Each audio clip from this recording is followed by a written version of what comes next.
Thanks, John. That's John. Hey, That context is better. Thank you.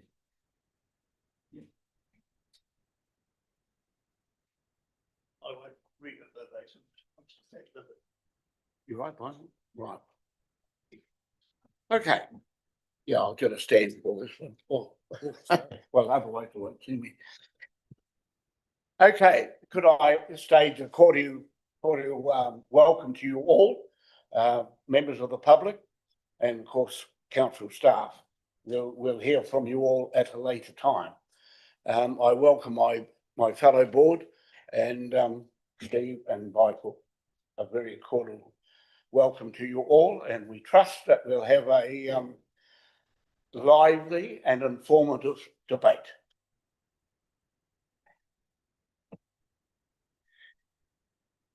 Right, could we record, please? We have two apologies.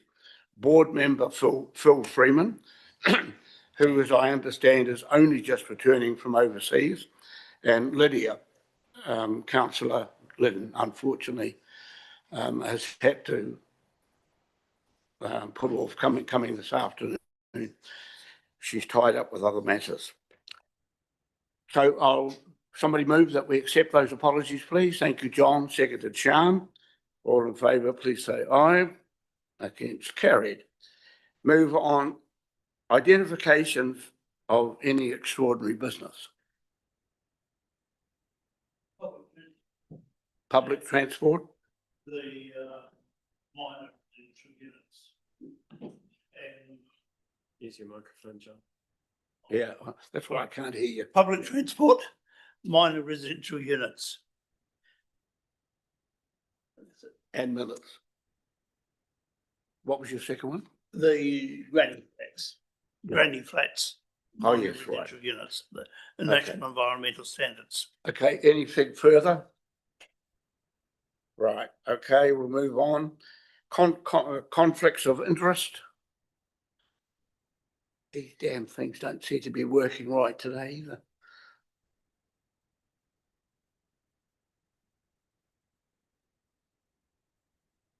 Might have to borrow yours again. Okay, so there's no conflicts of interest. Correspondence, Steve. Any correspondence relevant? Yeah, we just the one piece of correspondence which is on page 4 of your pack is from Calvin, and that included the budget, which I've included in my executive director's report. Yep. Okay, move on to public forum. Now, could I say at this stage we have two people booked in. If any other members of the public wish to, I shall give you the opportunity if you want to say anything more. But we'll move on to the ones that are booked in. Nairi, the Kerwee Residents Association.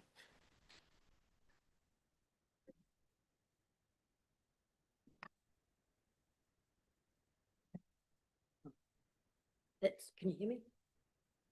Okay. I actually think I did phone. Actually, Nairi, just for us old dear fellas, as you should know, make sure you pull it down so you're sort of speaking directly into it. Well, I do that so he doesn't hear me sometimes. He's got a better system than what I've got. No, I think I got the answer this morning anyway, but last week, David and I were walking through the reserve, we do that frequently, and a guy pulled up by the playground and he got out. He was in a plain car. He put on a high-vis vest and he went over to the playground and he was walking all around it doing things. And I said to David, I'm going to go and talk to him. So I went over there, and by then he'd just about finished, or he had, and he was going back to his car, so David called out. And he was actually very short with me and rude. And I mean, all I was going to ask him, I just introduced myself and said, you know, what's going on here? And he was in a real hurry, and he says, oh, and I'm sure, I thought he said every week, but he can't do it every week. He said, I come here every week, and he says, I'm in a hurry, I've got to take my dogs to the vet, and that was it. He was off. And he didn't have any markings on his car, but apparently Phil from the reserves was there this morning. They were doing an inspection of it for the safety issues, etc. And they had the maintenance people down from Auckland, and I'd said to her about it, because I said, if he's inspecting that playground, why were the shortfalls in it not picked up? But they said that it was probably not in his scope of works. But to me, that doesn't make sense, because that playground was like it for about 3 years with the safety issues, and obviously they're not trained to look for those things, but he was looking at the change on the swings and things. So that was all I was going to say. To me, it didn't make sense. And I did mention it at our meeting too, yeah, that we had last Monday. So yeah, that's it. Cool. You want to make a comment? Yeah, I can.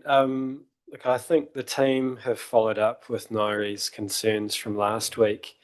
And I've got an email from the team today, and they've followed up with Cord, and we don't believe it was a Cord contractor or Cord staff member, because they had branded cars. They turn up in branded high vis, and it's not connected with the pieces of work that we get Cord to come along with.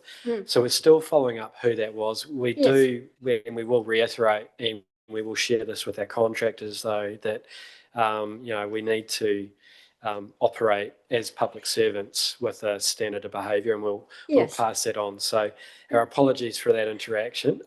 We don't quite know who it was, but we're still working to find it out for you. Taken his number plate, but it was a plain car, and he was in a hurry, and he said, I'm here. And I thought, but weird. Yeah, but I think what we are at the moment, we have got this repair program well underway. And the team, hopefully at the next meeting, will bring back more of an update, and with Kieran here and Kelly as well, who can share with you where things are at with that playground. Yes, yeah, and Kieran's coming to our next meeting. Perfect. In August. Yep. Okay, thank you. Thank you. Right, any other questions? The questions from any of the board?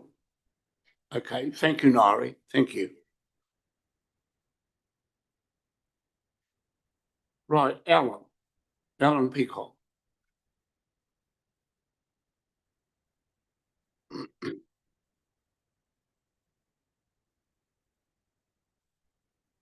Good afternoon, all.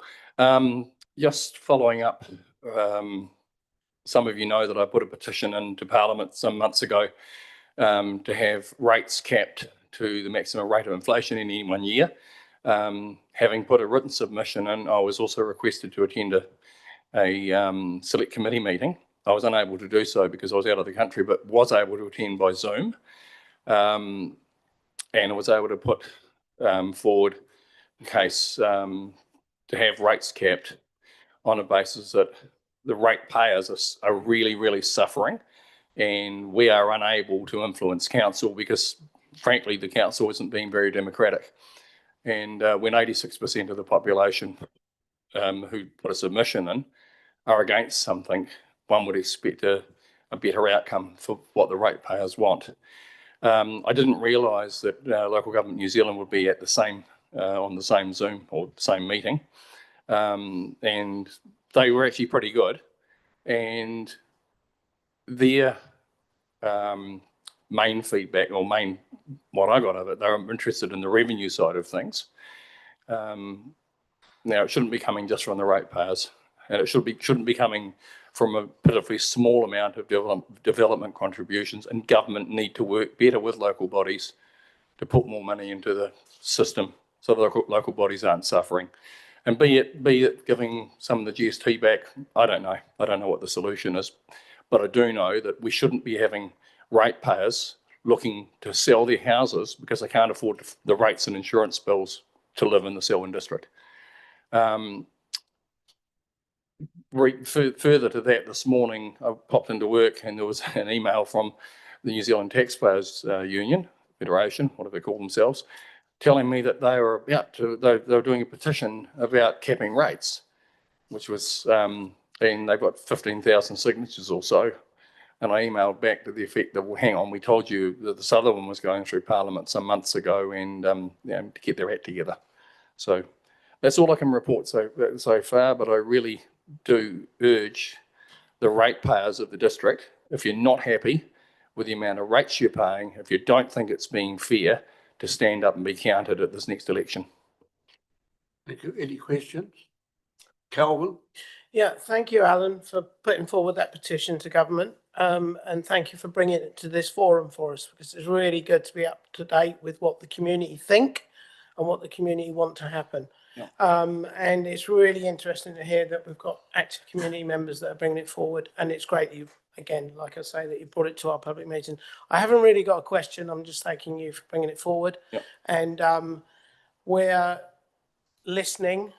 As far as I am personally concerned, we're listening to the community at the moment and trying to work out the best way forward for the payment of rates in the future and the payment for growth, which is a word that's used out there at the moment, and the way that we manage our development contributions, because it's really important in the fastest growing region in New Zealand at the moment. We need to manage that for the future. So I'm really looking forward to the way we do it in the future. But thank you for highlighting it, and I'll be supporting you as best I can. Thank you. Through what you're doing. So thank you again. Most appreciated. Thank you, Calvin. John? Yes, I'd just like to note that given the interest among the ratepayers about development contributions, whether or not for the July meeting we could have an update from council so that we've got a succinct statement as to what the current state is with development contributions, Mr. Chair. Alan, did you want to comment further? You've got your light on that. I'm just thinking it would be nice to have a, if we could find out on a subdivision by subdivision basis, how much the developers are actually putting into contributions and how much the ratepayers are subsidising them by. My personal viewpoint is we wouldn't be the fastest growing district in the country if we weren't giving developers such massive incentives to come and build out our way. Yeah, I think, from what Calvin has said and John has said, I fully support that. As I spoke to you only about a couple of hours ago when we talked about this, Alan, we've got to be realistic. Yeah. I mean, at this stage, if they want to come to Selwyn, people, I don't believe that should be a burden on the people who are already here. Exactly. If we want to improve our facilities, they should make a substantial contribution towards that, whether that be developers or whoever. But I think the point of the matter is we can't just grow and expect the people who are already here to pay for things further.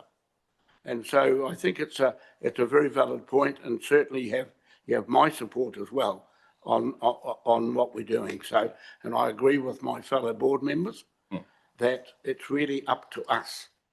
Yeah. Any further comment?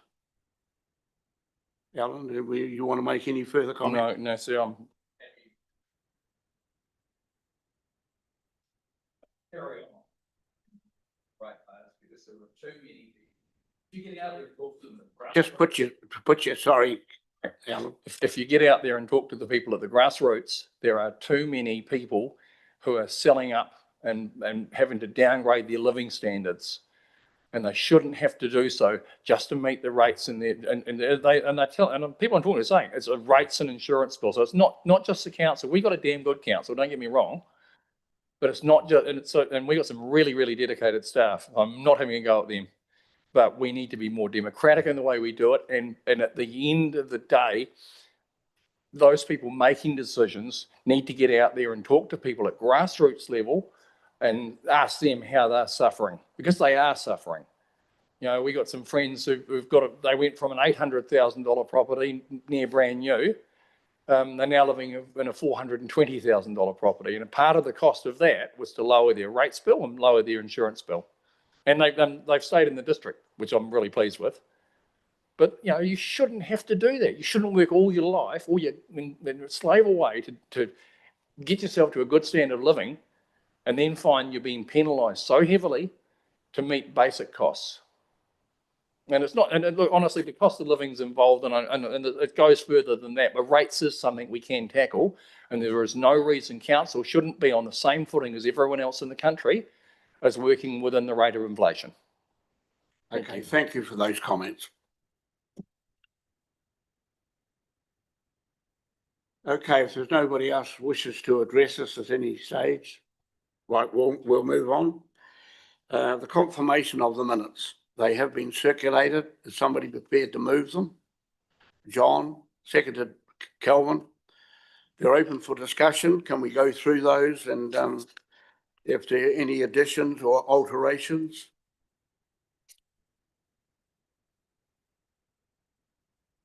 We can report on the actions anyway at a later stage under your report, Steve.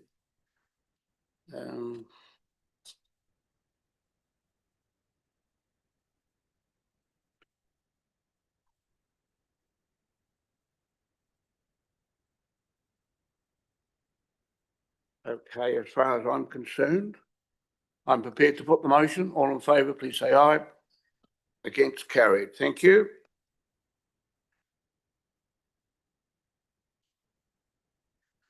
Done that. Now, do you want to talk on the actions? Yes.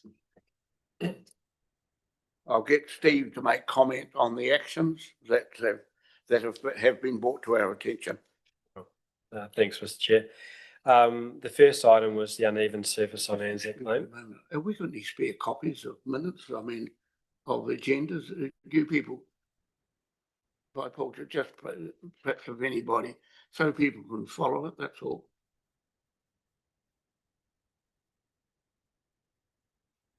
Cool. Sorry, Steve, carry on. Okay. Just an update from Gareth Morgan on what we've done with Anzac Lane. We have inspected the site and we'll be arranging for some soil to be brought in and grassed over in the early spring.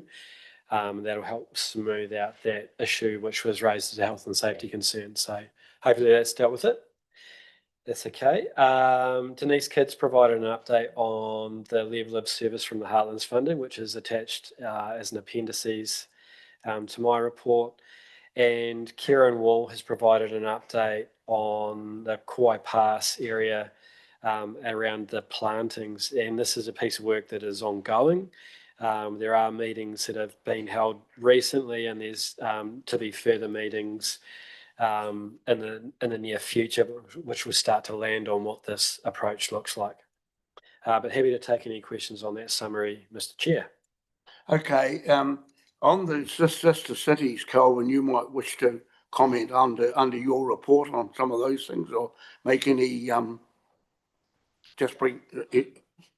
Yeah, if you do that at that stage, on your Kerwee, Ari, it has been explained, and I think what they are saying is that a lot of that unevenness has been caused by the roots of your trees. Yeah, some of it. So, and obviously they're going to, level with additional soil, etc. Sorry?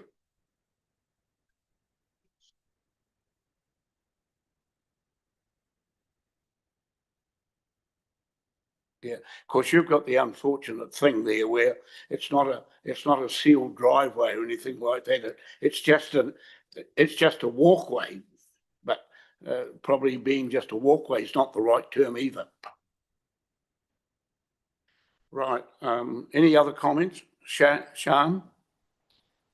Just because we have Graham and Alan here, I'm not sure if you guys had any interest in the Kauai Pass Reserve. No? Okay. Thank you. Right, okay, so if there's nothing more on that, I think you want to, does anybody want to make comment on the appendixes that have been attached? One was from Denise Kidd, and the other one was Denise, and who was the other one? Oh no, they were both from Denise. Does anybody want to make comment on those appendixes? Yeah. Sian. Thank you. Is now the right time to do it, Steve? Yep. So thank you to the staff for providing this information. It was great. I am wondering if we could potentially get a bit more information around the financial side of things with Heartlands. Specifically a breakdown in the financial status of where the finances are going. So I think there's some great level of detail in here. We're just missing the financial part of it. Calvin, Can I- you're right, Sean. Calvin, you want to make comment? Could I, before Oh. pass on, Sean, in particular, you're just looking for a cost breakdown of where the money's come from and where it's going to. Is there anything in particular you're looking for from that, or just a bit of a high level summary? There is a need for specific social services in Malvern and potentially other rural areas in Selwyn. From what I've seen in a few reports now, those social services aren't covered. And I'm just wondering if we're utilising the funding where it could be used well. I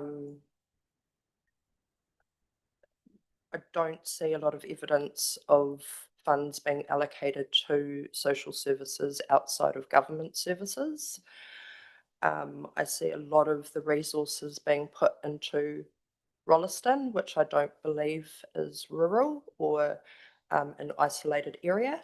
So I just would like a bit more information to understand if that money's being utilised the way it should be for our area specifically. Thank you.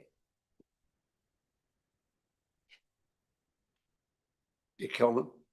Yeah, can I reinforce that? What I can see is lacking. It is a very detailed report. Thanks, Council, for producing that and giving it to us.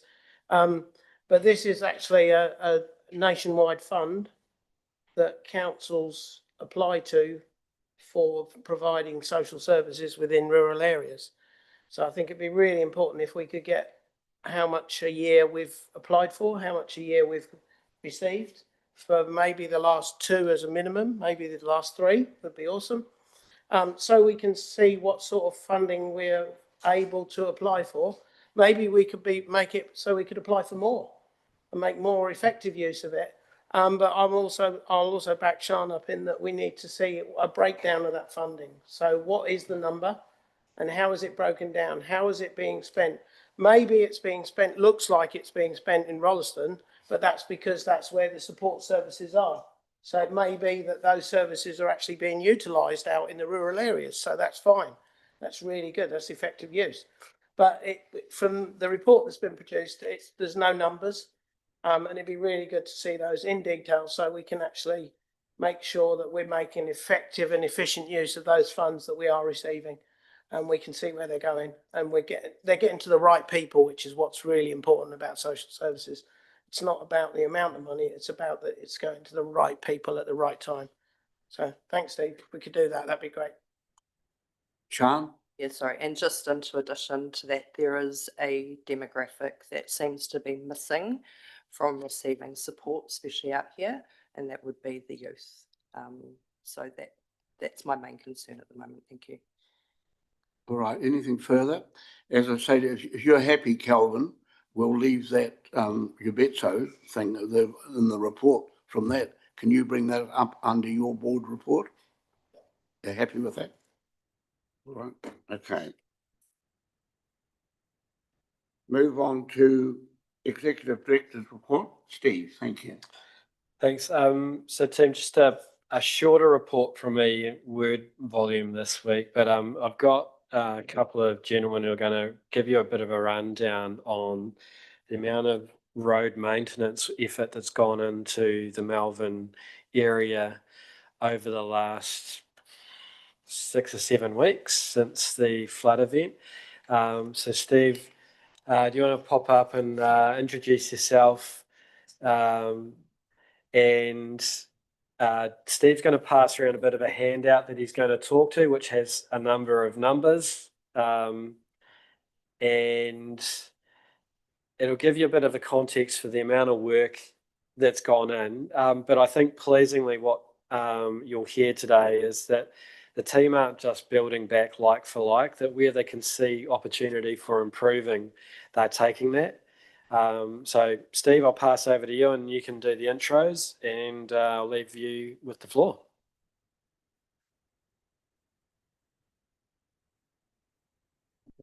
So good afternoon, everyone. Thanks very much for inviting us in here. So my name's Steve Guy.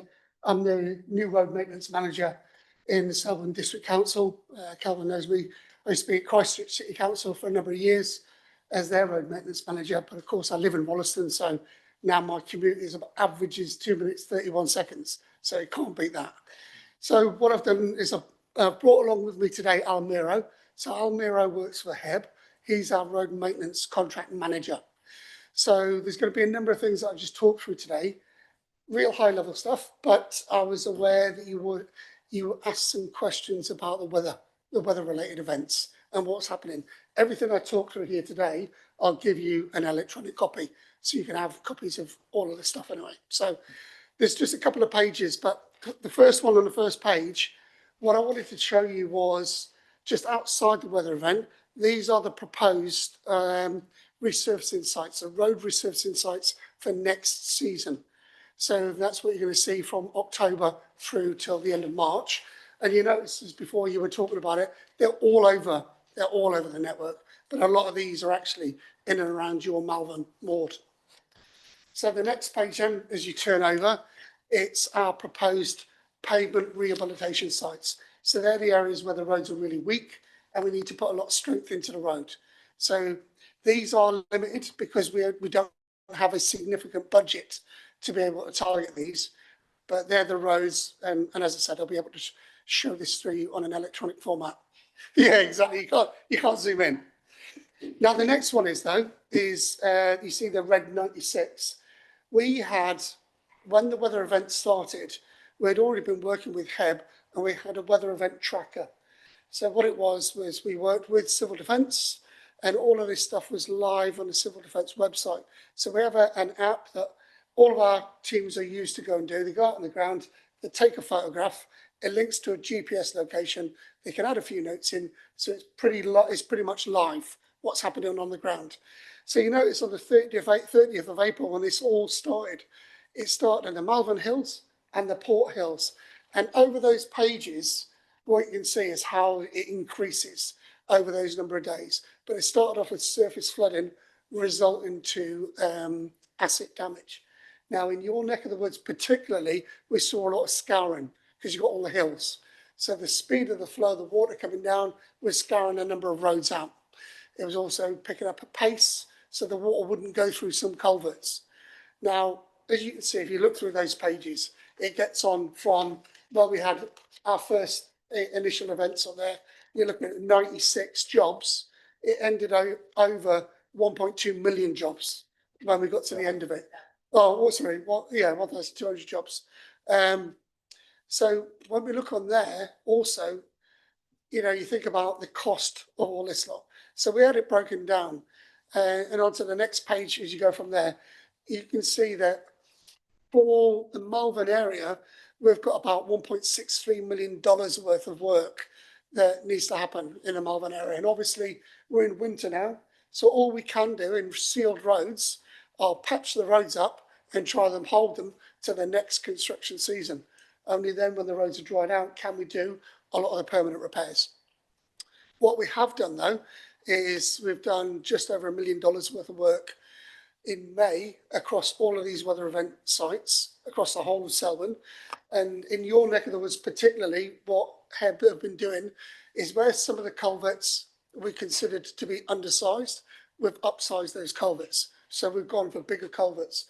Also in some of the areas where you've got the hills and the water was getting a big amount of steam going downhill that was scouring the roads out, we've not only built the roads back in, but we've added new culverts to try and intercept the water before it can get too fast, before it can start scouring the roads out. So we've done that a lot in your area. We've also upgraded a number of fords, and one of the fords particularly is at Wynicka Ford, where we've increased the size of the culvert, of the concrete pad on that culvert. So what we realised was some of the water went around the side of it, scoured the side out, so we've extended that concrete culvert, that concrete ford. And I'm also looking at upgrading a number of your fords to concrete fords over the coming years. so that we know we're never going to get away from the weather events, and we're always going to have to clear away the waste that comes down with the rivers. But if we clear that away, we can open the roads up a lot faster and open the fords up a lot faster. So that's the intent. I didn't know if you were aware, but Whitecliffs Bridge, you're getting a new bridge at Whitecliffs. So that's up for, it's getting designed next financial year and delivered in financial year 26-27. So I thought I'd feed that one back into you. Now, some of the other things that I hear about are unsealed roads. So I wanted to give you a bit of statistics on the unsealed roads. So in the Malvern area, I've broken it down into, so if you think about the kilometres, the percentage that was poor, average and good. So from January 21 to June 21 to January to June 2025. So as you can see there, where it used to be 26% of your unsealed roads were in a poor condition, only 10% in a poor condition now. Where 66% were average, it's now 71% average, and where 8% was good, it's now 19%. Now, what I'm not trying to do is give you a gold-plated good network. I need to give you a fit-for-purpose network. So I need to be able to spread all of our money across the entirety of Selwyn. But this is, so you can see, that's the kind of thing that we're targeting. What I've also put on there is the levels of service that we look through for unsealed roads. So you've got the levels of service in there. You've also got the performance that the contractors get measured against, and ultimately how they repair potholes in unsealed roads, because a number of people have been asking me about this kind of detail. So I thought I'd come along today and just share that information with you. But I'm quite happy to take any questions you've got. Sian? Thank you so much, Steve. That was a really good report. Appreciate it. I will say, so I live in Colgate and I do a lot of driving around Malvern to get my kids to where they need to be. And I will say that after that weather event, I saw a lot of road inspection vehicles out. I saw road repairs happening within days after the weather event in areas where it was really needed. I unfortunately saw road repairs that had been done the week before fail, which, to be expected, but it was a shame that that happened. It's really cool to see the speed in which SDC are trying to remediate the roads. And from what I'm seeing based on past weather events up to now, there's a huge improvement. So well done, guys. And thank you so much for your efforts. Thank you. Calvin? Yeah. Thanks, Steve, for bringing it forward and recognising that we only have 1,200 issues here, not 1.2 million. So you're in Selwyn now, but what you've got to remember about Selwyn is it's a much bigger area, and particularly Malvern is 5,000 square kilometres, and it's rural. So you've got to get between those 1,200, not just 1.2 million in the middle of a city that's right on top of it. So, and I'm really glad that your commute is less and you can make it even better. I have got two questions. The first one I know the answer to. So pothole repairs, I was shocked, as I always am, by a little bit of rain. Well, it was a lot of rain actually.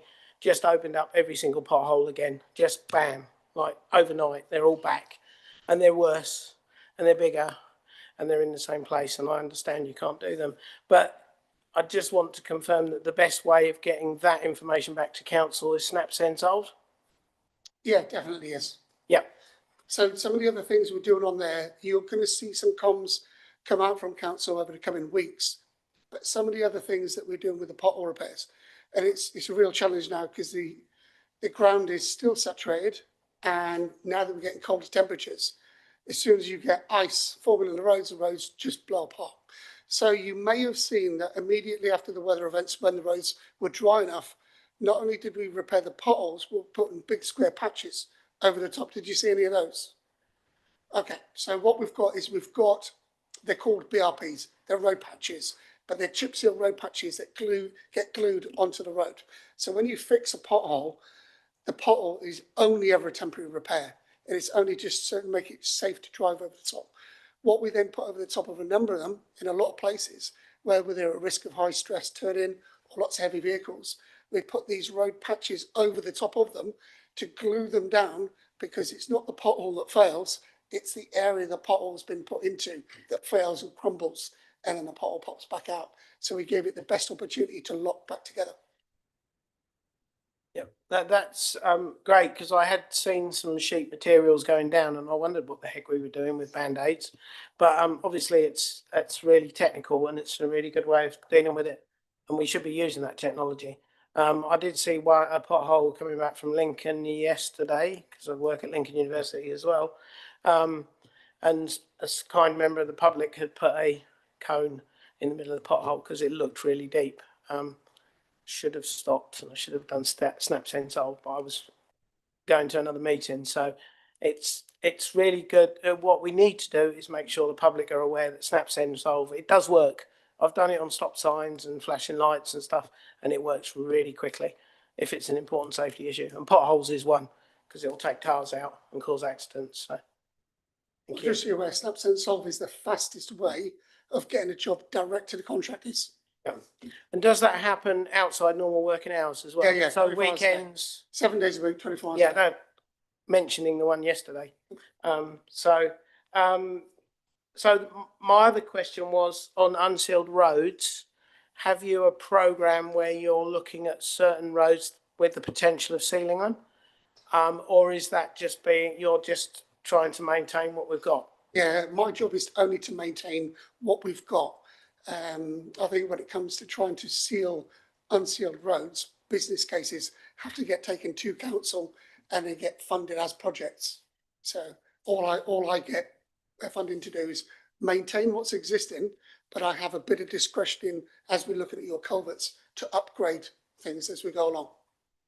Yep. So who at council would be the person to talk to about? It would be UA. Yeah. Okay. Yeah.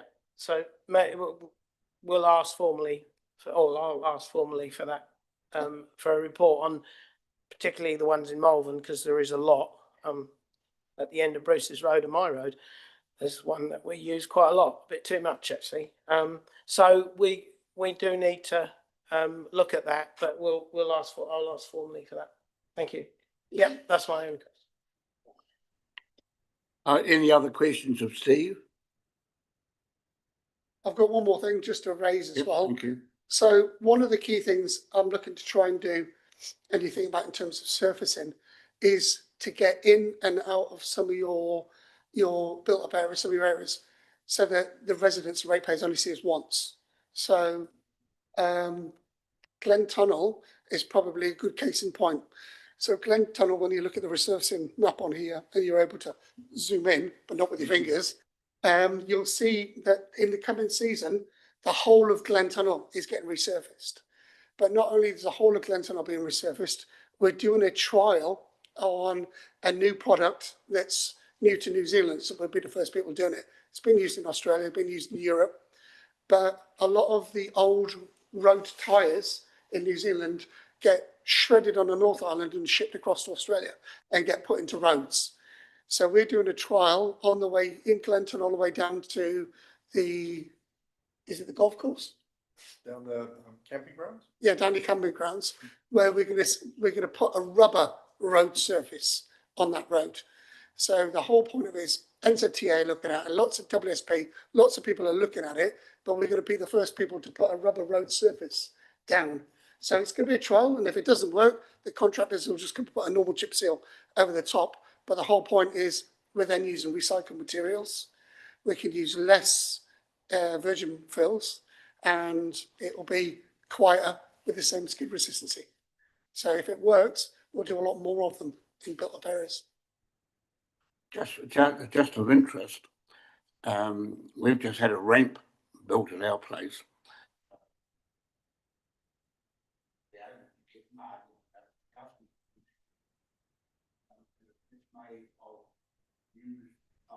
That's it. Yeah. And it's just like that. So there's lots of different sizes that they're using. What you're going to see in Glen Tunnel is a very small chip grade size. That's what we're going to see. Good presentation. Yeah, so in some of the other areas, if this works, I'll be putting that onto, sorry, some of the other areas, if it works, I'll be putting onto old asphalt roads.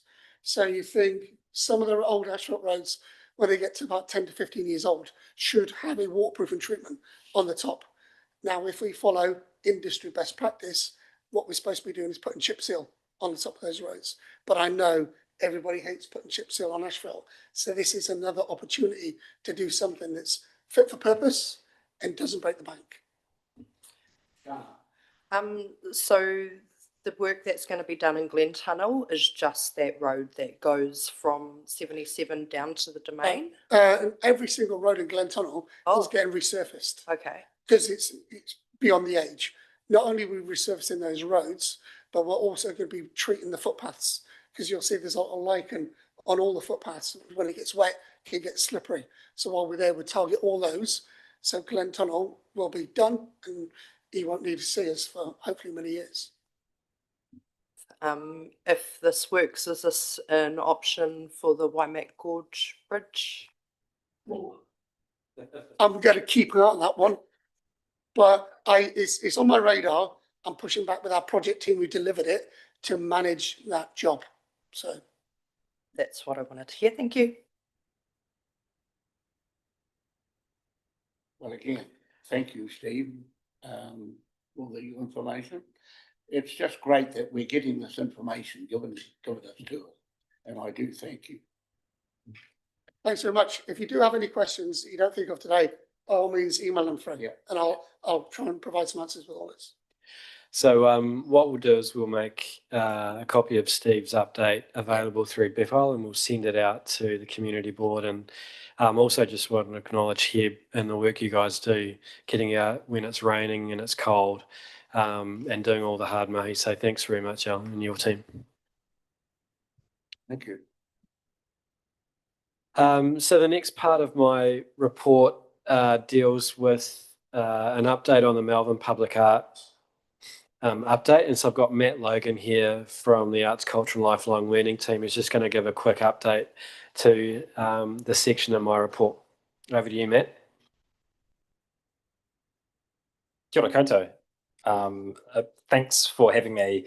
And I thought I'd just give a little bit of a brief update about me and introduce myself. So I'm Matt Logan. I'm in the Arts, Culture and Lifelong Learning team.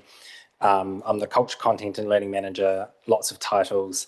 But my professional background is in art making. My undergraduate degree is in sculpture, and then my professional career has been in libraries. And so the teams I lead are the ones who they buy all the books for all of the libraries. They do all the outreach and events, the Edge Connector vehicle that you'll see out and about in Malvern, all the heritage arts, public art. So quite a broad role. But to have a background in sculpture myself and to get to be involved with sculpture projects and come talk to you about them is a real pleasure. So most of the information I need to update you on is actually written in the report. We followed a really robust process. I thought I'd just point out that when it comes to public art projects, we're trying to exhibit some best practice where we're kind of going way above and beyond what our procurement policy or anything else actually requires us to do for the amount of money we're spending. We're going out for proposals and we're using selection panels and all of these kinds of things. The same level of robustness that we'd use for, a $500,000 sculpture project we'd use for one of this size. I'm happy to take any questions or comments or inquiries about the progress of the work or about public art in general as well. Thank you.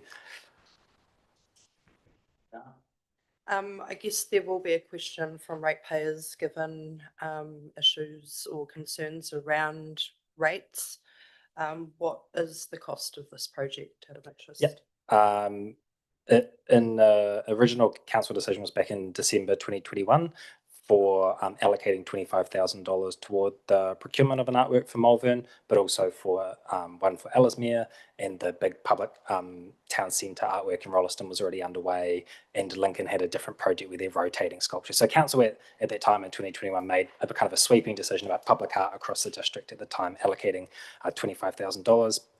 The way this money is accumulated is council has a fund where it accumulates $5,000 per year for the procurement of art. And the decision back in 2021 was instead of spending $5,000 a year, it would essentially pull that money together and then less frequently be able to purchase something of sort of higher caliber and quality like this work. You can commission something as opposed to just buying something off the shelf.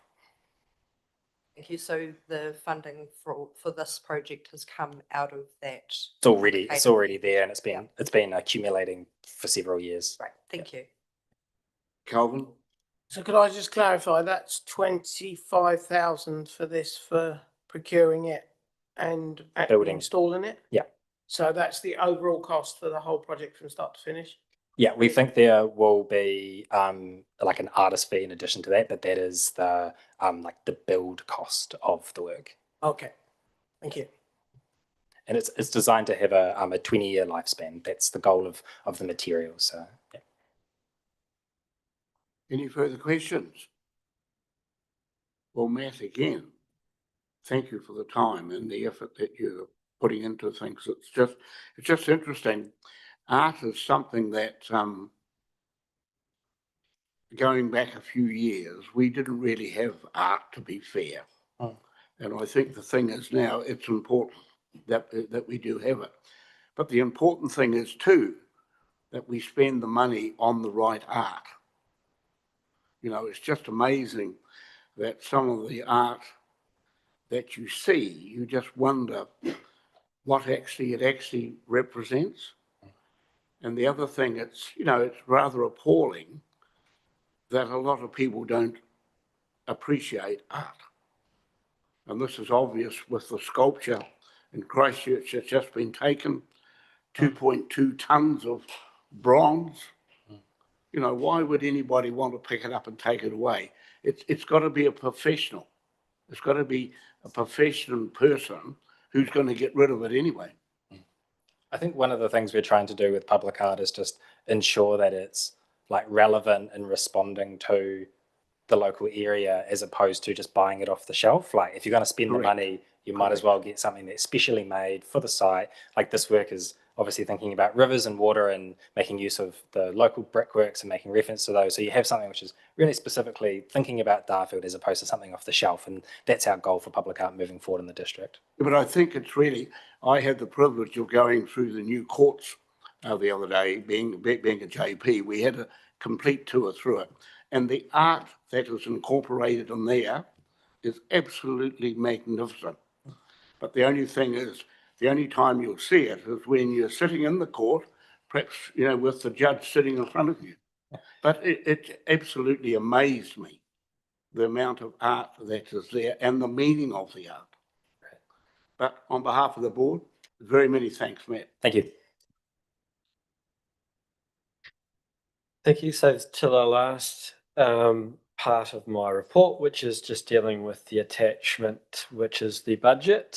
So I just want to thank the board for working with the team at council to hopefully land on a final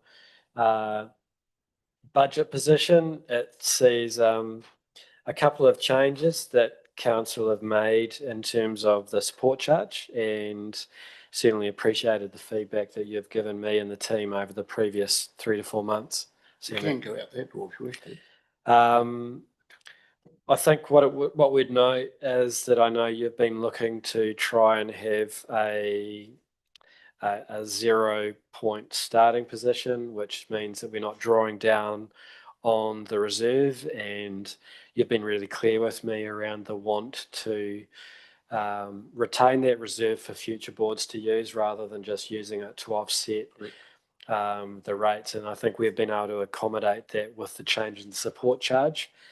As I've mentioned, our support charge and the team are going to start looking at the support charge and how we quantify that, so that when we go to establish the next budget for the new community board, sometime towards the end of this year, that we will have a time and cost analysis for the board to then agree that that's the contribution that actually makes sense, and not a flat formula or percentage, but actually something that we've got a little bit of science behind in terms of how much effort does staff put in to provide you these reports, how much time and effort does it take to set these meetings up, to have the IT, the technology, and all the licenses that go on behind enabling you to represent the community.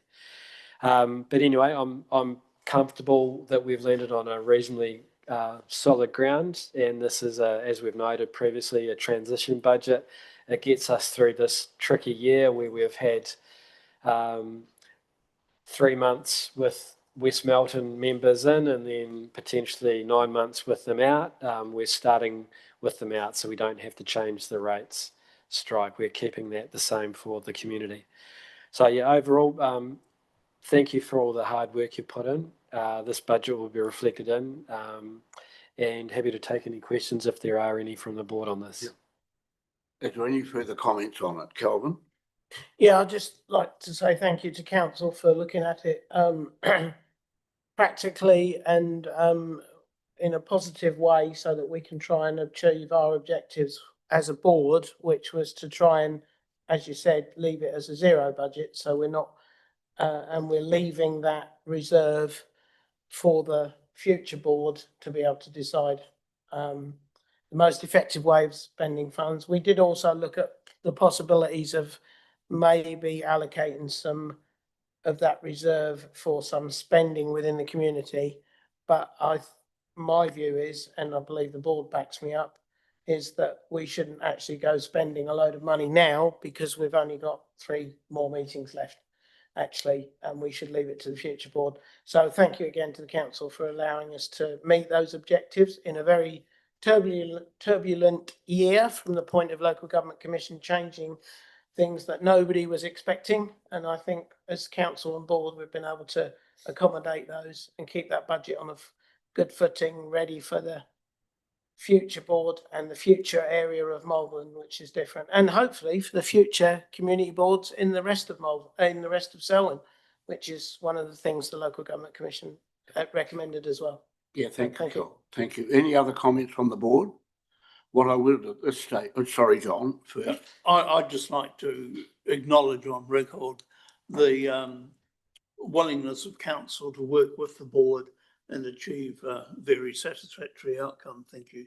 And the hard work put in by yourself, Mr. Gibling. Yeah, thank you, John. I would endorse that. I would also endorse the work that Kelvin has done in basically formulating the budget, and I know he's put in a tremendous amount of work. And while he's kept us informed as the board, we've had inputs. You know, the board members have also had inputs. But Kelvin, I want it recorded. Our thanks. And I think too, Steve, again, with the cooperation we've had from you and your financial team. I mean, it's just been, to put it quite bluntly, a breath of fresh air. It really has. And I think the thing is that we've always listened to the council, but council have been a wee bit reluctant to listen to what perhaps the board might be suggesting. And I do agree that, you know, we're making a very good headway. And I do thank you to you, Steve, and your staff, but also to the members of our board. Right, we'll move on. If there's nothing else, we better agree to that, though. You better agree. Because I can take it. Are you away? Okay, guys. Look, thanks kindly. Could somebody move, please, the adoption of the budget? I'll move. Thank you. A seconder, Kelvin. Is there any further discussion? If not, I will put the motion. All in favour? Against? Carried. Thank you. So Mike. Now, are you going to do anything more on your report? No, I'm done on my report. Right. So somebody move the report of Steve, please? Thank you. Seconder? Yeah. Is there any further discussion on that report? I just want to check that. No, we've already done a mate. Yeah, it's separate. We've done the motion on that one. Yeah. So if there's nothing further on that or any further questions to Steve, I will put that we accept his report. All in favour? Against? Carried. Thank you. We'll move on now to community board members' report. Sorry, finance report, mate. Haven't we? I thought we'd done that reporting.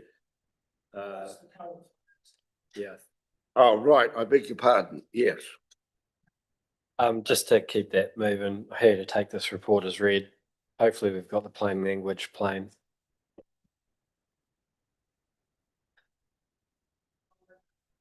Moved and seconded? Okay. All right. Are there any questions on it? Any comments on it? Yeah, I'd just like to say that thank you, Steve, for putting it forward again and updating us by 2 months this time, which is good. So we're now at 31st of May, which is good. We're only a few weeks behind, which is good.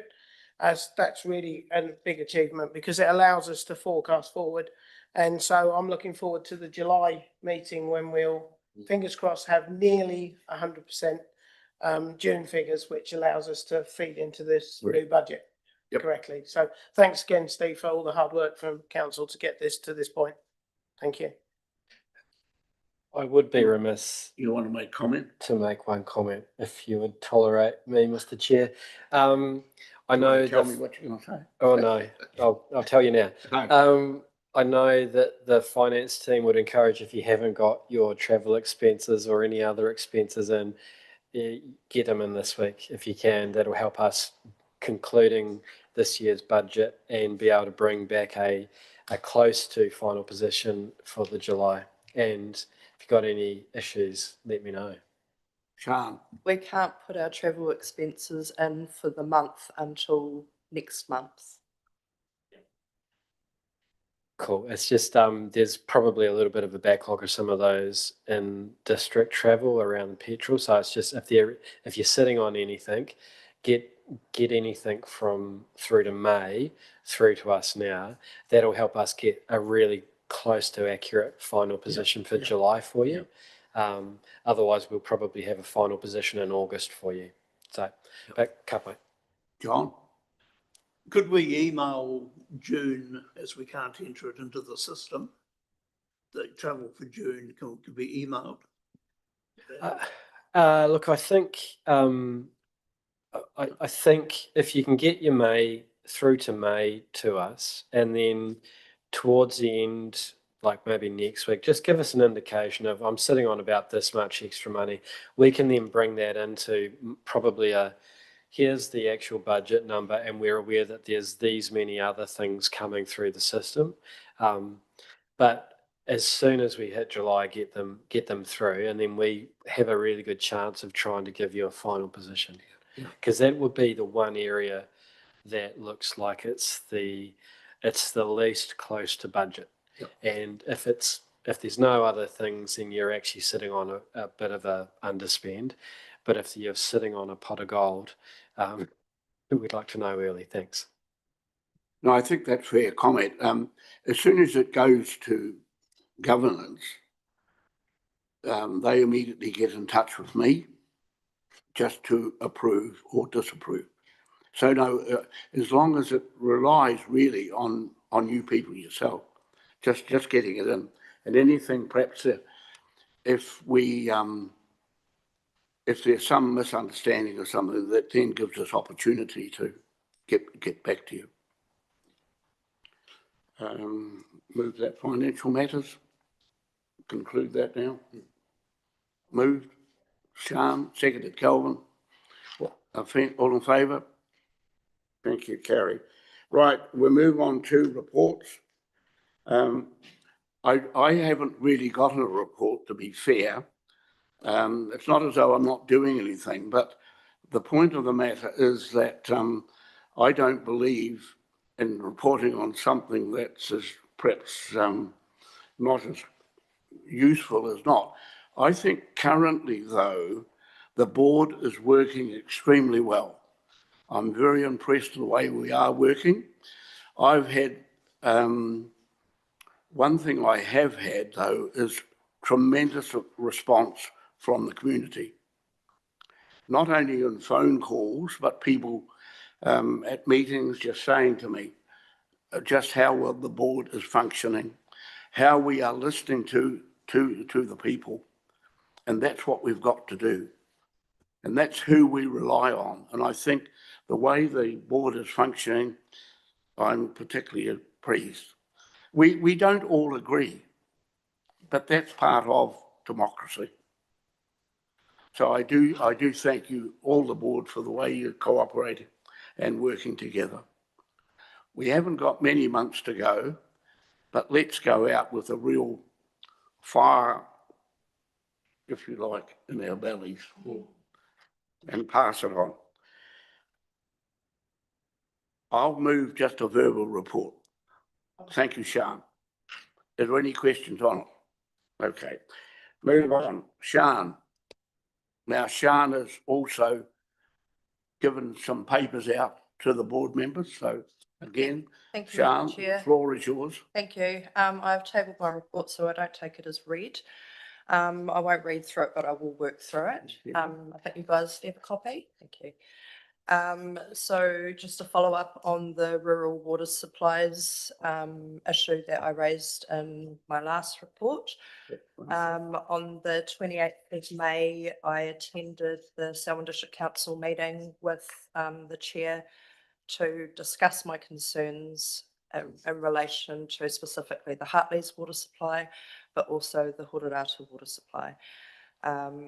Just for context, in the weather event beginning of May, some of the water supply, the Hartley's water supply was offline for over 7 days. The people in the area are on a restricted water supply, which means that they should have 3 days of water in their holding tank, which means there was 4.5 days where people were at risk with no water. So at council, I asked them to work on more transparency and communication with the communities if they know that the water supplies are going to be offline for too long. And I also asked the councillors to prioritise in the annual plans the work to be done on those water supplies. Next item is a follow-up on the Environment Canterbury annual plan. On last week, on the 18th, myself and Councillor Glidden met with ECAN staff and ECAN councillors Ian McKenzie and John Suckle at the Darfield Library to discuss the resolutions that were made at the deliberations on the draft annual plan. They resolved that the 2-year trial of the Darfield to Rolleston bus service through public transport targeted rates will not proceed, as there was not enough support from the public.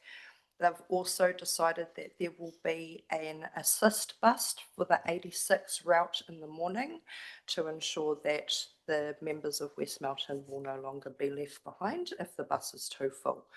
So not too sure on timelines, but that will come out as part of their annual plan consultation. At the end of May, I was privileged to be a judge at the High School Year 9 Sustainability Project finals. I have put in my report the winners. They came up with an idea of a bird corridor running from Darfield to Kuwi down State Highway 73. I've organised through Therese for them to speak at council and present their idea to council on the 23rd of July, which I will be attending with them. I had an online meeting on the 3rd of June with Adele Orangi, who came and spoke to us at our last meeting in regards to the play initiative for Darfield. We discussed the dire need for more for the youth of Malvern. We discussed possibilities for South Malvern with the amenities already available. So out in Colgate, there is already the Malvern Sports Centre, and there is quite a substantial domain actually. We discussed the possibility of building out that domain a wee bit more, and I know that there's work in the annual plan to tidy it up and get it back fit for purpose for what it is, so that was great. We discussed ideal positioning for the event centre and the future aquatic centre in Darfield, and we discussed the need for a youth centre in Darfield, which I believe Adele took on board and is going to enter into conversations around that. Last Wednesday, I attended the Malvern Community Arts Council meeting. There is a new exhibition going up called Grid, which is a collective from the Selwyn Artists Collective, and their opening night is Friday the 27th of June, which is this Friday at 6 p.m, and all are welcome to attend. I won't be available, I'm going away this weekend. It'd be cool if somebody from the community board would be able to attend that event. And then unofficial engagements, I attended Matariki in Malvern and Matariki in Wollaston, which were great. Social media updates there. I haven't been overly active on social media, unfortunately. I spent half of the month really unwell, so that's sort of the lowest priority that I had. And just other things. So this morning, I delivered the plaque that's going to Yabitsu for the tree planting to Judith Pascoe. And engagement and organisation of the bi-monthly combined arrays workshop, which I was unable to attend due to illness. So thank you so much to John and Calvin for filling the gap. I appreciate it. And that's my report. I move it. You've moved it, seconded. Calvin, been moved and seconded, open for discussion. Again, Sian, could I congratulate you, particularly with your youth work? And I do admire what you're doing there. And this has been evident by the work that you're putting into the Darfield High School. It's been evident here that you've been asked to judge different things concerning youth. You've not only judged things, but you've also assisted. And I do commend you for that. Thank you, Mr. Chair. If there's no further discussion on Sian's report, I will move it. All in favour, please say aye. Aye. Against, carry. Move on. Kelvin. Got a verbal update again. I'm sorry I haven't been able to put something together. Very busy month. West Melton District Residents Association meeting here, Kirwee Community Association meeting in Kirwee, and our Joint Residents Association meeting. All very active and lots of really good points came up from the communities, and we're taking those all through with council, as is evident from what we're doing at the moment. So that's really awesome. I don't think I need to talk any more about finances. I think we've bored that one to death now, and it's over. And we'll put that one, lie that one quiet.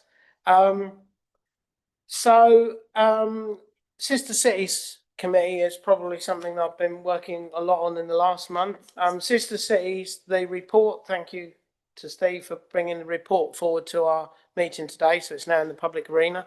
That the Sister Cities Committee, which costs $10,000 per year to run by a number of volunteers, and it has members from this board and councillors as well on that committee.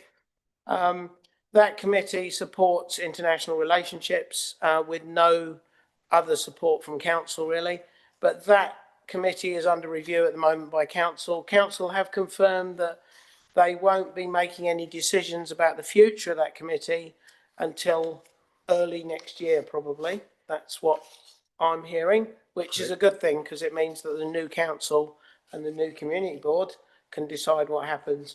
So that's really good, positive.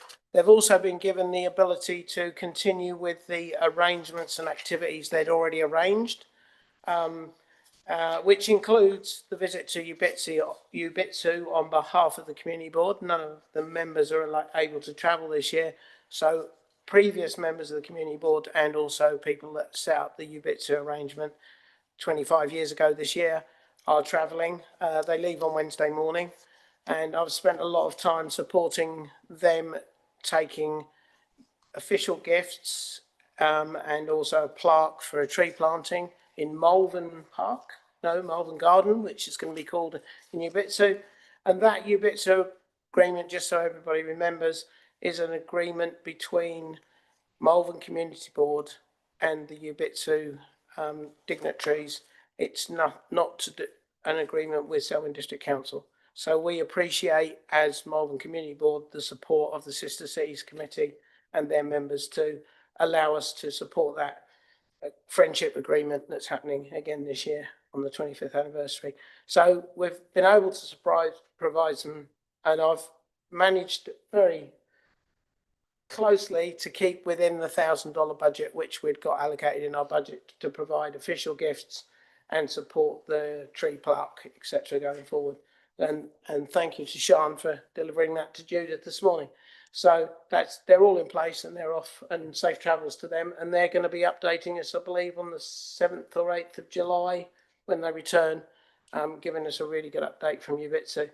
And I'm really pleased that Sister Cities, the future will be determined by the future council and the future community board, which is really good to see.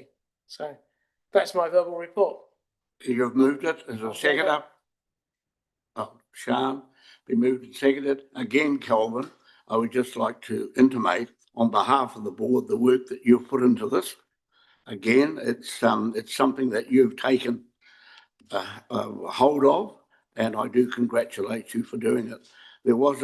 I wrote a letter, well, actually, a letter was concocted, and with the help of Calvin again, when he sent me the what he had sort of said, I said he's obviously not only an engineer, he's also an author, and he's a scribe. So, but he said the right things. So again, I thank you most sincerely.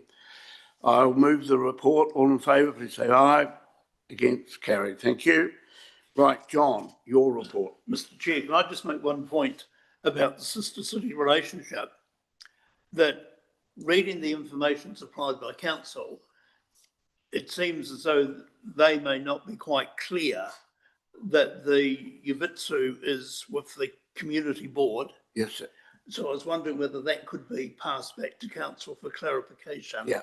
And secondly, in relation to Riwi Alley, and I know things are in a state of change, but there may be worthwhile the council considering involving the Springfield residents and community and the community board at an early stage before decisions are made, obviously after the elections when there's a new council and a new board.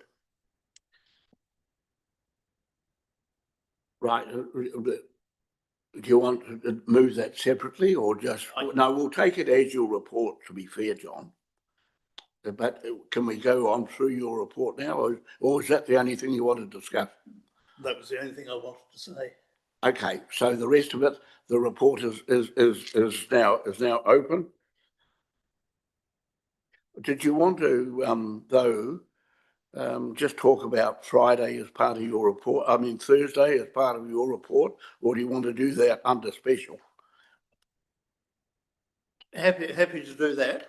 On Friday, the 27th of June, Minister Therese Kok from Malaysia, this is page 47, is coming out as part of a delegation, and she had a free afternoon.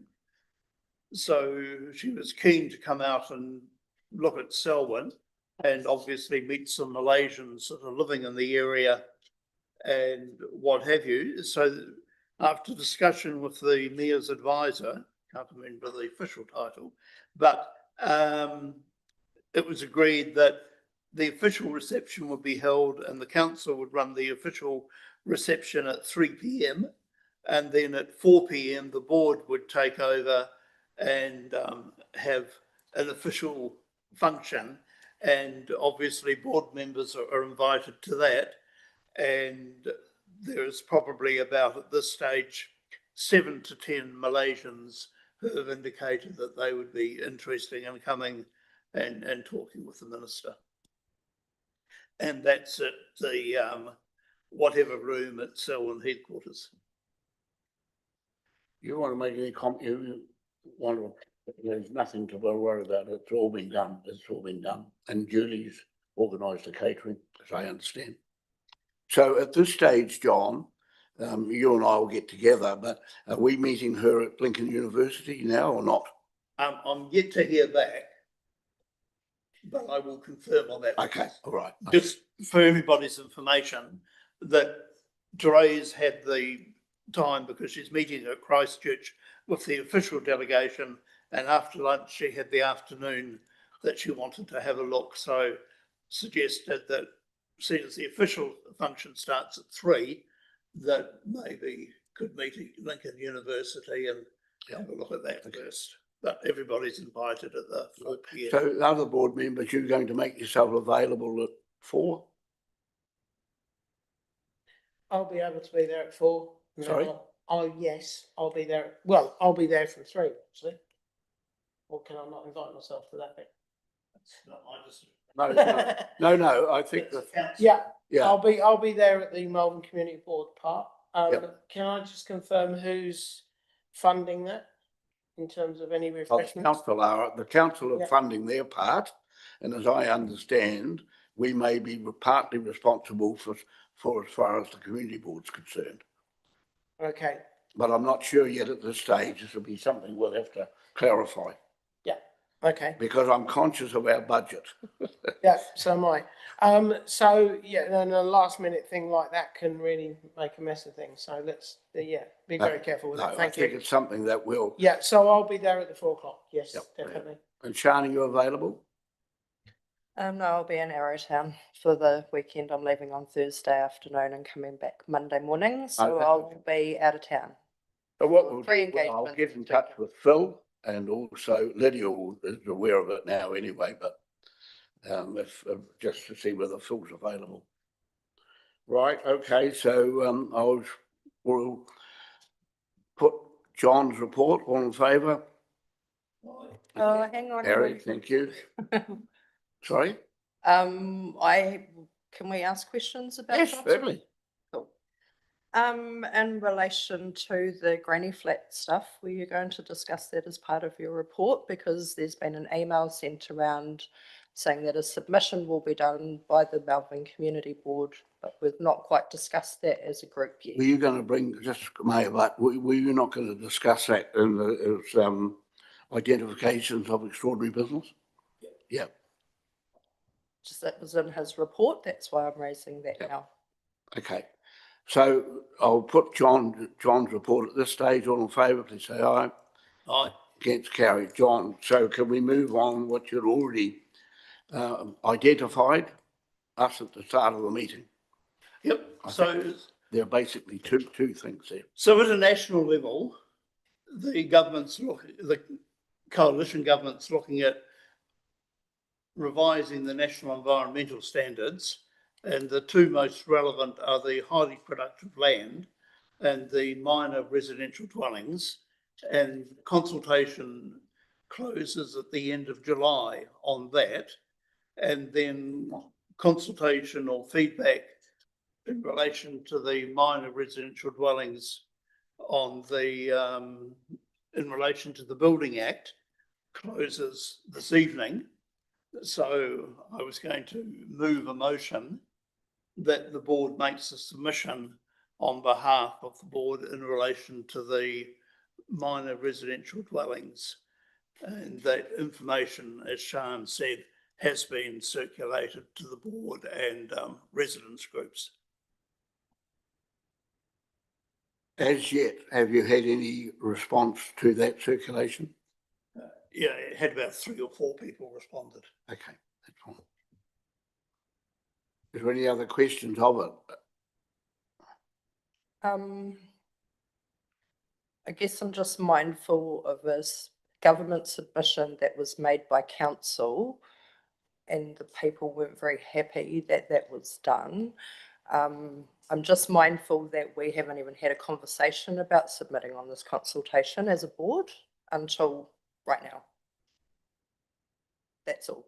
Yeah, I know Not sure of due process Kelvin here. brought this matter to me, to be fair, and I looked into it. At this stage, I haven't taken any action because I was going to bring it up. It was going to be brought up here anyway. So it's just a matter, when I spoke to Kelvin about it, and he was speaking on behalf of you as well, Sian, at that stage. You want to make comment? Kelvin? Yeah, could I just clarify that? I would assume that the normal, if we are going to make a submission as a board, I would assume that the normal process should be that the board should firstly have a conversation and then allocate a member of the board to put that submission together, if that's what the board decides. And then that should be taken through the board, a number of iterations, comments, etc., before it's publicised to the public. Yeah. And then if we think the board thinks it should go to the public first before submission, because we want to get the public's feel and the community's feel, then we should do it as a two-stage process, not as what seems to have happened here is just that it's gone straight to the residents' associations, which is really valid thing to do for such a submission. Yes, I agree, but we should take it very carefully so that we don't do something like the council may do, put a submission forward on behalf of the community when they actually haven't potentially consulted the community. So we should be very careful about the process we use. So that was my concern, and I just would prefer if we take that two-stage process. So we firstly have a discussion with the board and decide what our approach is going to be, and then move forward with that and follow it through. Can John just remind us when it's due in, please? Midnight tonight. Yeah, okay. No, So we now have a time problem as well. I think, to be fair, Calvin, I when you spoke to me, I did say that I believe, yes, that it should have come to us for a start. Then when I sought other advice, they said, but in part of his thing was, if you object or you got something you want to tell me, please tell me. As I understand, John has had very little response from anybody. So that's why at this stage, and being also that it's due in as of tomorrow or to midnight tonight, is it, or something, you know, I've just said, well, look, okay, we may have made a mistake, we may not have. But I do think that the point of matter is that in it, and I think what you and Sian were concerned about, and you already mentioned that here, is that it went out publicly before we as a board had had the opportunity to actually say, yes, we support it, no, we don't support it. So I think there's lessons have been learned, but in this instance, I believe that I took the right decision by saying, yes, we'll just leave it as it is. Mr. Chair, if you wish to approve it, then that's Sorry? fine. If you wish to approve it for it to go out for submission, then that's fine, as long as it's noted that that was your decision. That's what I'm going to ask you now to do. Are you happy that this submission go forward as a board submission, or it go forward as a private person submission? That's what I'm asking you at this stage. If you want what I'm going to do, I'm going to support John's submission, personally. It's up to the board whether you want to support it as a board. I'm going to abstain from making a decision on that. Okay, that's fine. Stage. Calvin? Yep, I'll go along with Sian. I'll abstain from that at the moment because yes. No, that's okay, my position. We need potentially, is Phil online? No. Who's this? Phil, he said he was going to be No, well, I'm not sure whether he's online or not. No, but there's no one online. I'll get back to Phil and Lydia before midnight tonight. And just if they both agree on the submission, it will go forward then as a board submission. If they don't, it will go forward as individual submission. Okay? Okay, thank you. Yeah, the time constraints cause. Yeah, that's exactly That's right. the main reason I'm abstaining. Okay, and I'm not going to use my casting vote in that either because I don't think it would be relevant for me to do that. Now, John, there was another thing you wanted to bring up? The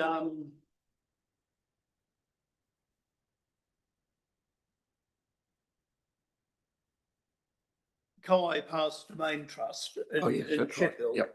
And I suppose it's slightly broader that in relation to the fact that the board and several members of the board in particular and councillors Glidden and Mugford got involved in supporting the Sheffield Memorial Swimming Pool.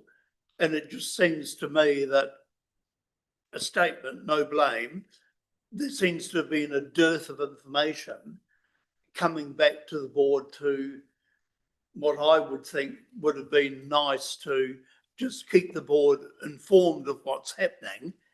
And also, I think that there's an issue in relation to the Kauai Pass Domain Trust in relation to the reserve up in Springfield.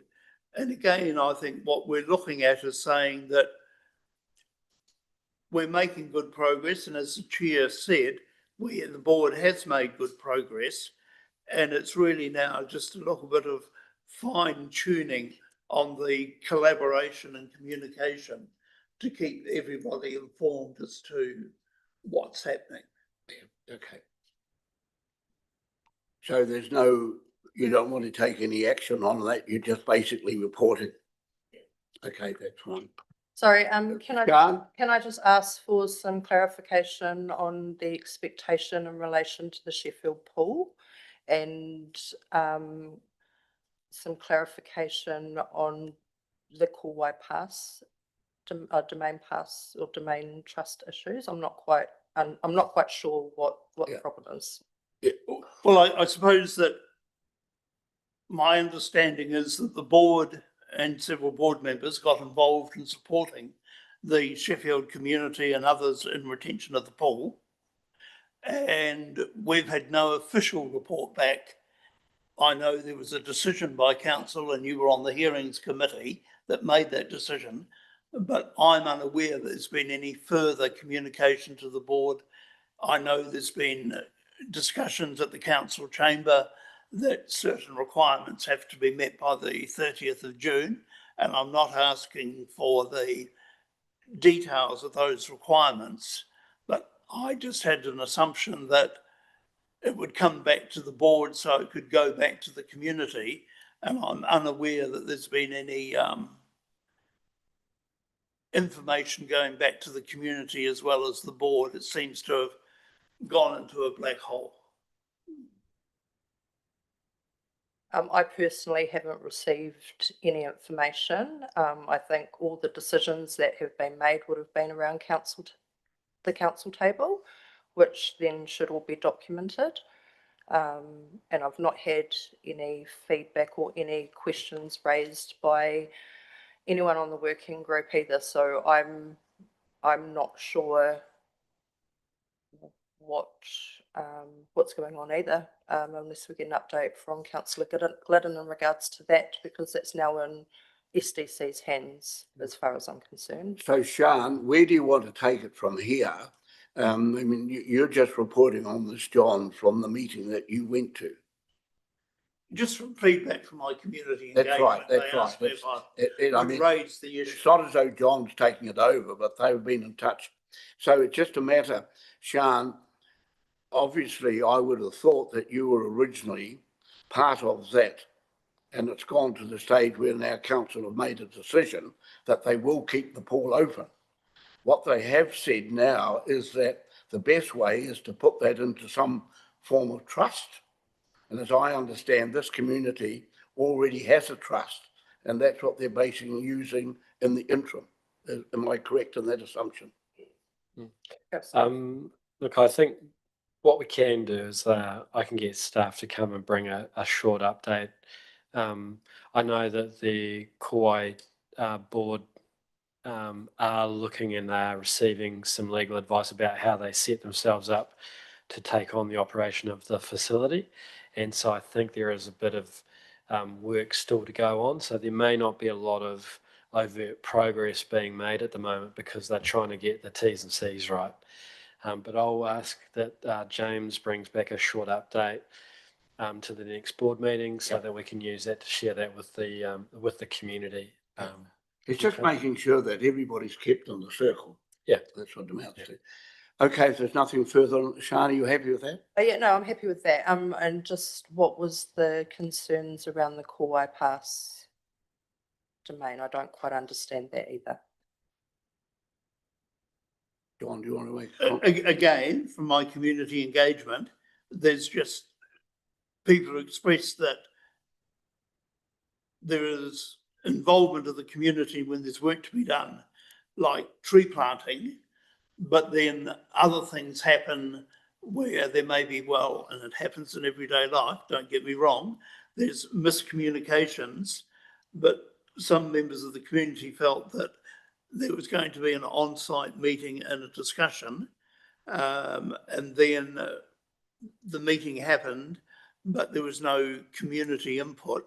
And again, I suppose it comes back to, in my words, not in anyone else's, from the community, if you're in the know, you get involved. If you're not in the know, you don't get involved.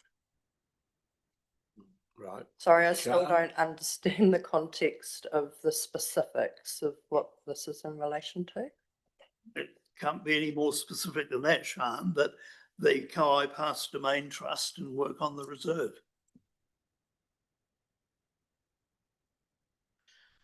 I'm confused. I don't know what work Okay, or what look, meeting, yeah. so.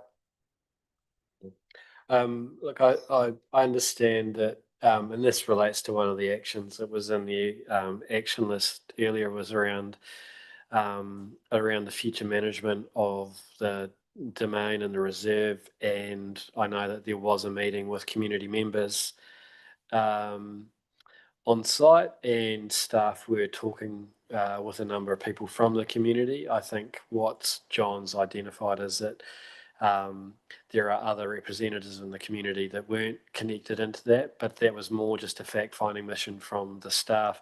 No decisions have been made, and I've communicated that back to the team, and we will have a bit more of an update at the next meeting. So I'll ask Kieran to provide a bit of a summary of where things are at. Again, using this forum to summarise things, but not to work out the detail, and that'll be for the community to work with our team on. Okay, thank you.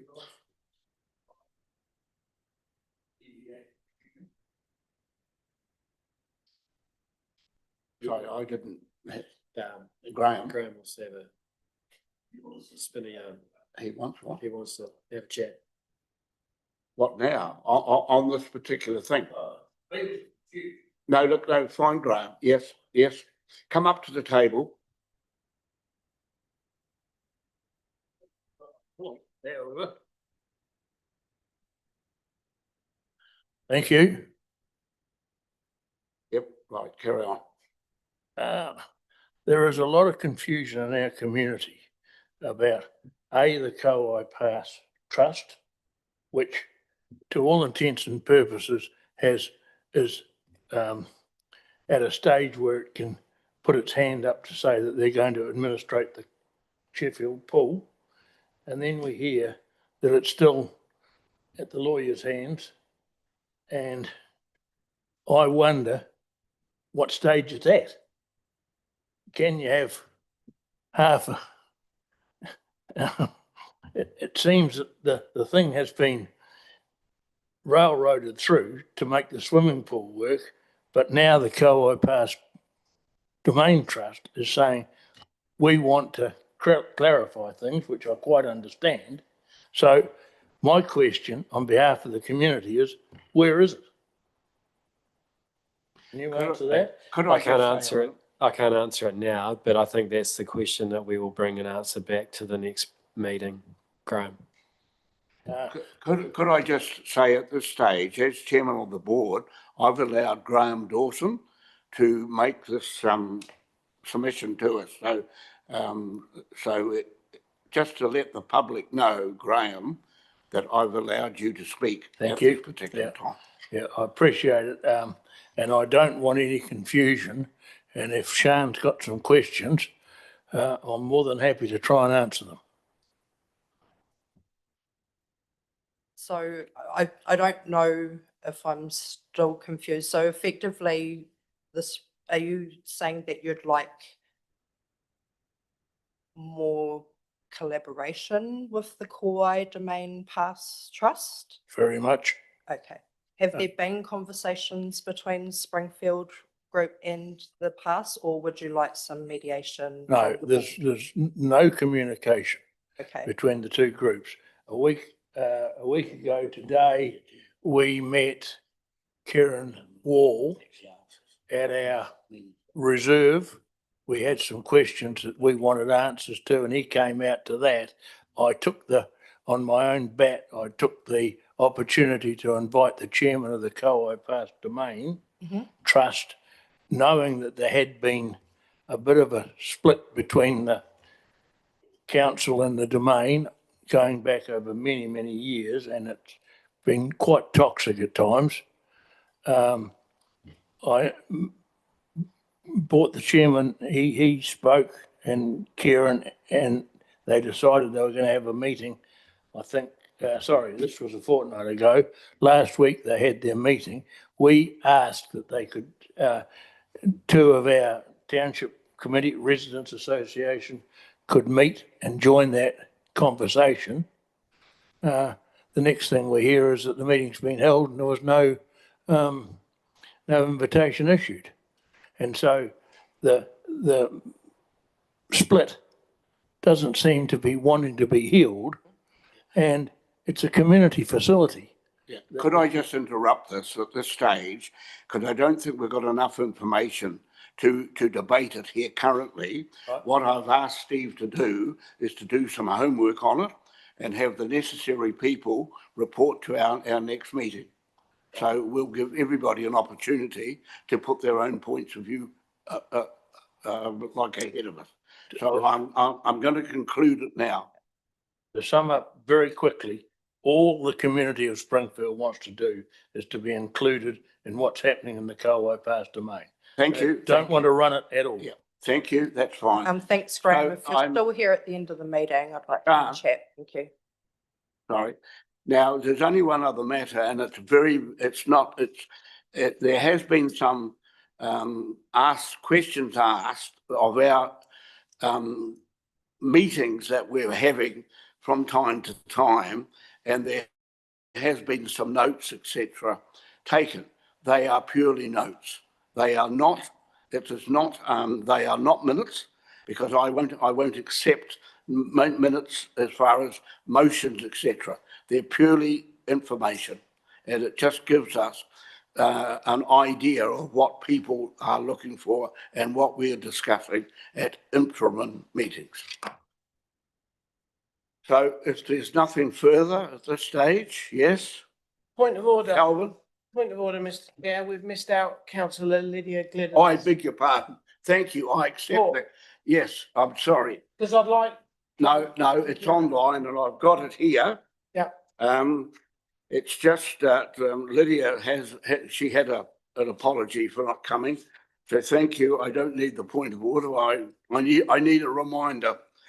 Okay, so it's been in front of you. Is there any questions on that? Or do you want further clarification from Lydia? No, I don't think there's any questions, but I think for the public that are listening, for them to be aware that there is a speed limit review consultation opening at 9 a.m. on Wednesday, the 25th of June. Correct. And it will run for 6 weeks. Right. Okay, Calvin. Yeah, and on that point, thanks for clarifying that, Sian. I thought that was one of the important points about Lydia's report. And on that point, I think we should, as a board, discuss whether we put in a board submission or whether we put in personal submissions, or indeed both. So that's something not for this meeting, but for the perhaps our next interim meeting. Well, that's entirely what you think, John. I'd say that I'd prefer that the board make a decision now, because whoever's going to do the submission will probably have to put in a reasonable amount of work, and I think it's only fair to that person that they have a time frame to do it. I agree that we make a decision on whether we do a submission as a group today. All right. So look, okay, you're moving that as a motion, Sian? That we put. Do we need to move Lydia's report before we do that? Well, no, this will be part of it. Oh, it's John's motion, but I'm happy to move that motion. Okay. I'll second it. All right. Okay. Been moved and seconded. All in favour? Aye. Against? Carried. Is there anything further now we'll incorporate in the report of Lydia's? And I'll take a motion on that now too.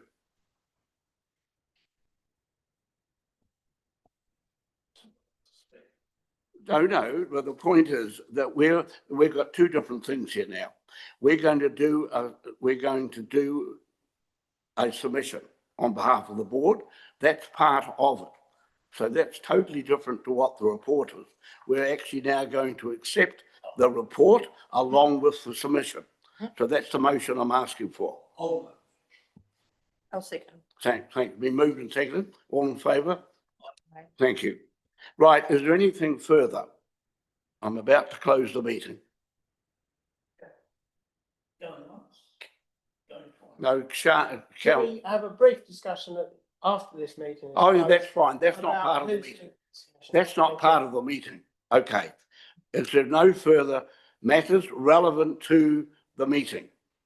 If there's not, again, thank you, community, for attending. Thank you, staff, and thank you, Steve. I declare the meeting closed. Right now, once you disconnect this